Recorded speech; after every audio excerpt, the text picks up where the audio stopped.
Dans une petite ville, au cœur d'un quartier calme, vivait Amara, une adolescente brillante et déterminée. À première vue, Amara ressemblait à beaucoup d'autres jeunes de son âge, une silhouette fine, des cheveux bouclés soigneusement tressés, et un regard vif, curieux de tout ce qui l'entourait. Pourtant, derrière ses yeux brillants se cachait une volonté de faire, alimentée par une histoire familiale qui inspirait non seulement elle-même, mais tous ceux qui avaient la chance de la connaître. Amara vivait avec sa mère, Dr. Amina Johnson, une scientifique reconnue qui travaillait pour la NASA. Depuis son plus jeune âge, Amara avait été témoin de l'engagement sans faille de sa mère pour la science, mais aussi de ses sacrifices. Dr. Amina n'avait pas eu une vie facile. Elle avait grandi dans un quartier populaire où les opportunités étaient rares et avait dû lutter contre des préjugés sur sa couleur de peau et son genre, des barrières sociales qui l'avaient poussée à se surpasser. Mais elle n'avait jamais abandonné. Elle avait suivi ses rêves, obtenu un diplôme brillant et avait grimpé les échelons pour atteindre la NASA, où elle travaillait maintenant en tant que chercheuse en sciences spatiales. Amara n'avait jamais eu honte de parler de sa mère. Bien au contraire, elle était fière de son parcours, des sacrifices qu'elle avait faits et de la force qu'elle avait montrée tout au long de son parcours. Elle savait que sa mère était une source d'inspiration non seulement pour elle, mais aussi pour toutes les jeunes filles et femmes qui se sentaient invisibles ou non soutenues dans leurs ambitions. Chaque fois qu'Amara en parlait, c'était avec une passion évidente. Elle ne disait pas cela pour se vanter, mais pour rappeler à ses camarades que tout était possible, peu importe d'où l'on venait. « Ma maman travaille pour la NASA », disait-elle souvent dans les discussions informelles. Elle le disait comme un fait, sans s'attendre à ce que cela suscite la moindre surprise. Après tout, pourquoi cela devrait-il être surprenant? Pour elle, sa mère était simplement une héroïne du quotidien. Mais malheureusement, tous n'étaient pas prêts à accepter la vérité d'Amara, du moins pas dans ce petit coin de monde où les rêves avaient parfois du mal à éclore. À l'école, elle était parfois vue comme différente. Bien que ses résultats scolaires fussent exceptionnels, quelques élèves la considéraient comme une prétentieuse. Et il y avait aussi les professeurs. Amara se souvenait d'un jour particulier, lors d'un cours de physique, où elle avait mentionné la NASA en parlant de l'espace et des projets sur lesquels elle avait vu sa mère travailler. Cela avait lancé une discussion animée dans la classe. Elle expliqua à ses camarades les missions passionnantes de la NASA et comment sa mère participait à l'étude des planètes lointaines. Tout le monde était impressionné, mais certains avaient des doutes. Elle s'était sentie comprise par quelques-uns, mais une partie de la classe semblait hésitante, voire sceptique. Les sourires et les regards curieux des élèves la rendaient nerveuse, mais elle ne voulait pas se laisser abattre. Amara savait que certaines personnes n'avaient pas l'habitude d'entendre de telles histoires et qu'elles se construisaient des idées préconçues sur ce qu'elles pensaient être possible ou non, surtout en ce qui concernait les gens issus de quartiers comme le sien. Pourtant, Amara croyait profondément que la seule chose qui pouvait briser les barrières de l'ignorance, c'était la vérité et la persévérance. C'était dans ce contexte que commençaient à naître les tensions. Loin de se laisser abattre, Amara vivait sa vie sans se soucier de ses jugements. Après tout, elle savait que la vérité finirait toujours par triompher. Mais ce qu'elle ne savait pas, c'est qu'un jour, cette vérité allait être mise à l'épreuve de manière bien plus spectaculaire que ce à quoi elle s'attendait. C'était une matinée comme les autres, et la classe était bien remplie. Le soleil brillait à travers les fenêtres de la salle de classe, et les élèves étaient encore un peu fatigués, traînant la lourdeur de la semaine. Amara s'était installée à sa place habituelle, tout près du bureau du professeur, une position qu'elle préférait pour mieux se concentrer. Elle avait toujours été celle qui posait les questions les plus pertinentes et qui répondait aux interrogations du professeur avec une clarté qui impressionnait ses camarades. Le cours du jour portait sur l'espace, un sujet que Amara adorait particulièrement, étant donné le lien étroit qu'elle entretenait avec les découvertes scientifiques de sa mère. À l'instant même où le professeur M. Dupont avait écrit « Exploration spatiale » au tableau, Amara avait levé la main pour faire un commentaire. Elle savait que ce moment était parfait pour en parler, pour inspirer ses camarades avec une part de l'histoire de sa mère. « Ma mère travaille à la NASA, vous savez, et elle m'a raconté une fois comment il prévoit de lancer des missions vers Mars dans les prochaines années pour étudier la possibilité de vie sur d'autres planètes, dit-elle avec enthousiasme, sa voix pleine de fierté. Les yeux de quelques élèves s'étaient tournés vers elle. Certains l'écoutaient attentivement, fascinés par ce qu'elle disait. Mais une autre fraction, celle qui avait tendance à se moquer d'elle, roulait déjà des yeux, comme si ce qu'elle disait ne méritait aucune attention. C'est là que M. Dupont, le professeur de physique, intervint d'une manière inattendue. Plutôt que de faire preuve d'intérêt ou de curiosité, il la regarda avec un sourire sarcastique et répondit d'un ton moqueur. « Vraiment, Amara? Ta mère travaille à la NASA, C'est une belle histoire, mais je doute fort que ce soit la réalité. Tu sais, dans ce genre de discours, il y a toujours un peu de fantastique. Peut-être que tu devrais te concentrer sur tes études plutôt que de raconter des contes de fées. » Un éclat de rire circula parmi quelques élèves. Les autres se mirent à chuchoter entre eux, échangeant des regards sceptiques. Amara sentit son cœur se serrer. Ce genre de moquerie n'était pas nouveau. Depuis le début de l'année, elle avait souvent dû faire face à des commentaires subtils, des jugements silencieux de ses camarades. Mais cette fois, c'était différent.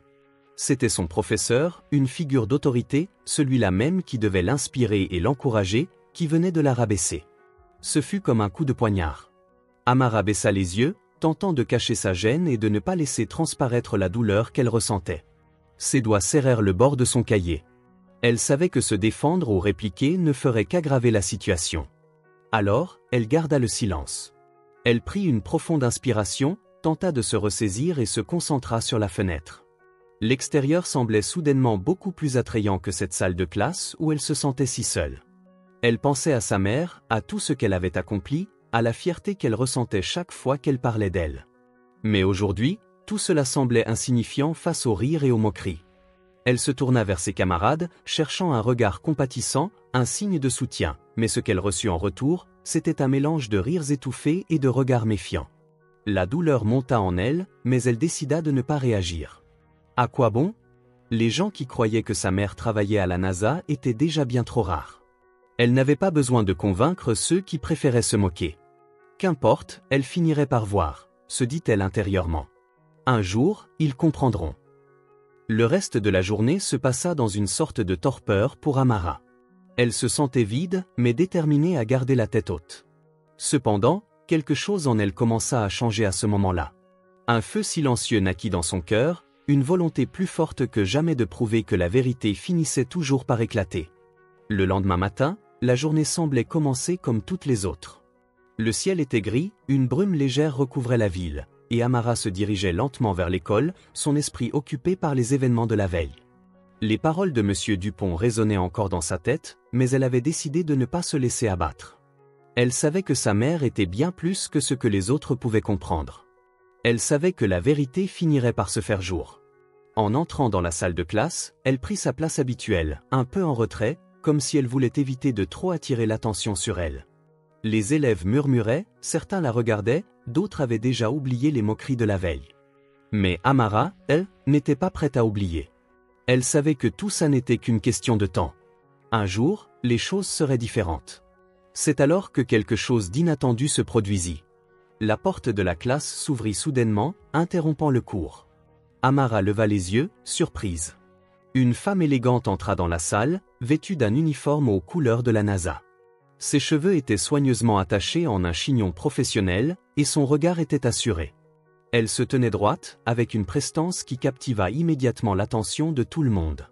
Tous les élèves se tournèrent vers elle, les chuchotements cessant aussitôt.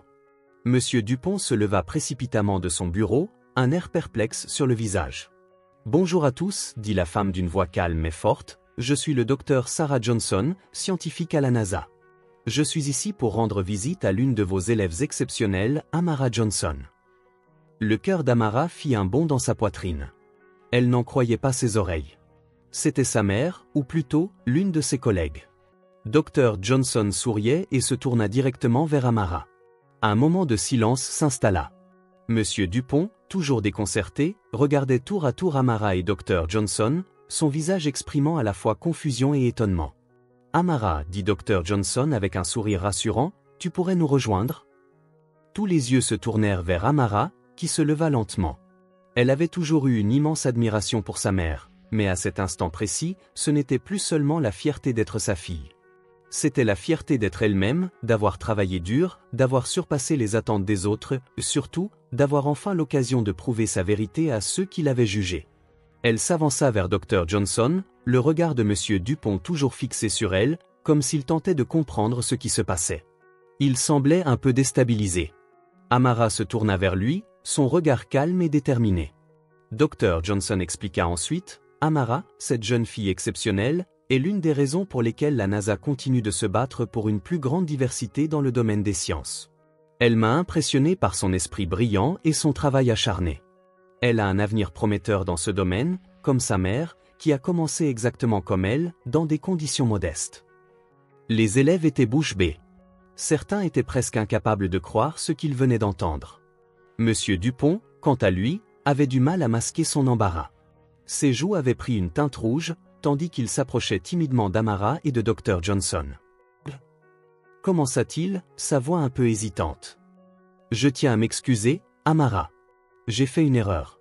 J'ai agi de manière irréfléchie hier, et je ne pensais pas que ce que tu disais pouvait être vrai. Amara, bien que reconnaissant l'excuse, resta calme. C'est un malentendu, monsieur Dupont. Mais maintenant, je crois que vous comprenez. Ne jugez jamais trop vite. Les apparences peuvent être trompeuses, et les histoires de certaines personnes ne doivent pas être remises en question simplement parce qu'elles semblent improbables. Dr. Johnson sourit et ajouta, c'est un message important. Peu importe d'où l'on vient, ce qui compte, c'est ce que l'on fait avec nos rêves. Et Amara, comme sa mère, est la preuve que tout est possible avec du travail acharné. Les élèves se regardèrent, certains commençaient à comprendre. D'autres avaient encore du mal à admettre la réalité de la situation.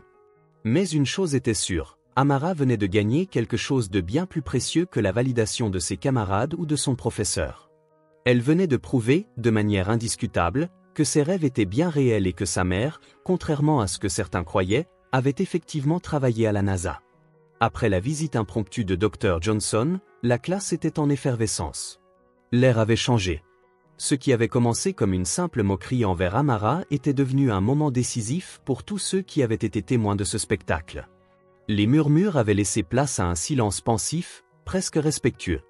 Chaque élève semblait réfléchir à sa propre vision des choses, se remettant en question. Amara, quant à elle, restait calme, mais son cœur battait plus fort que jamais. Elle savait que cette journée marquerait un tournant, non seulement pour elle, mais aussi pour ceux qui l'avaient jugée. Dr. Johnson avait partagé avec la classe non seulement un aperçu de l'excellence scientifique, mais aussi une leçon sur la diversité, l'inclusion et l'importance de ne jamais se laisser enfermer par des stéréotypes. À la fin du cours, les élèves, un à un, vinrent lui présenter leurs excuses. Certains, qui s'étaient moqués d'elle, évitèrent son regard au début, mais Amara, avec sa sagesse bien plus grande que son âge, ne leur en voulait pas. Elle savait qu'ils avaient agi par ignorance, non par malveillance. Le monde était plein de personnes qui ne comprenaient pas la valeur de l'inclusion et de l'empathie, mais cela ne signifiait pas qu'ils ne pouvaient pas changer. Et parfois, le changement venait d'un simple moment de prise de conscience. L'un des élèves, Karim, qui avait toujours été un peu distant envers Amara, s'approcha timidement. « Tu sais, Amara, je n'avais aucune idée que ta mère était vraiment à la NASA. Je pensais que tu racontais ça pour attirer l'attention. Mais maintenant, je comprends. C'est incroyable ce qu'elle a accompli. Tu devrais être fier. » Amara le regarda dans les yeux, un léger sourire sur ses lèvres. « Je le suis, Karim.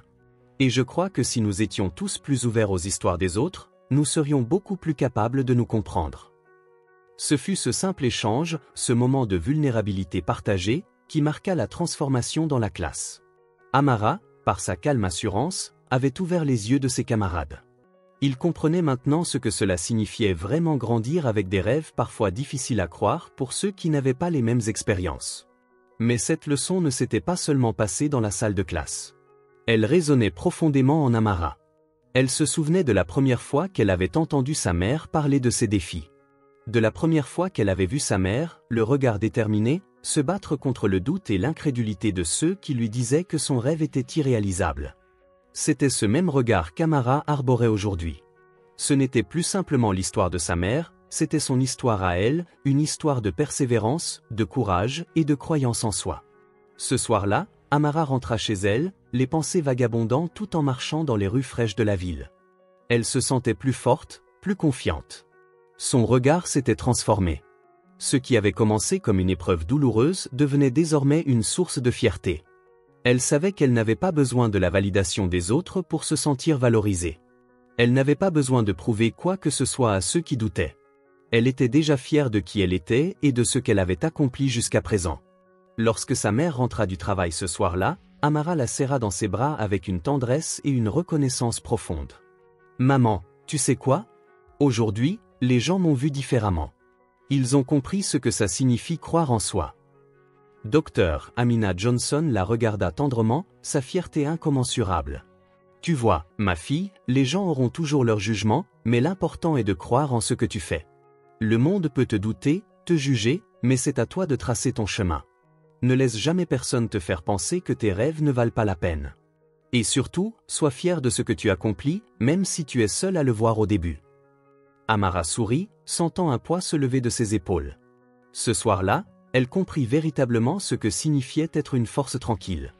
Elle savait que le voyage serait encore long, que des obstacles se dresseraient sur son chemin. Mais elle n'avait plus peur. Elle avait les clés de sa propre vérité. Et rien ni personne ne pourrait jamais lui ôter cela.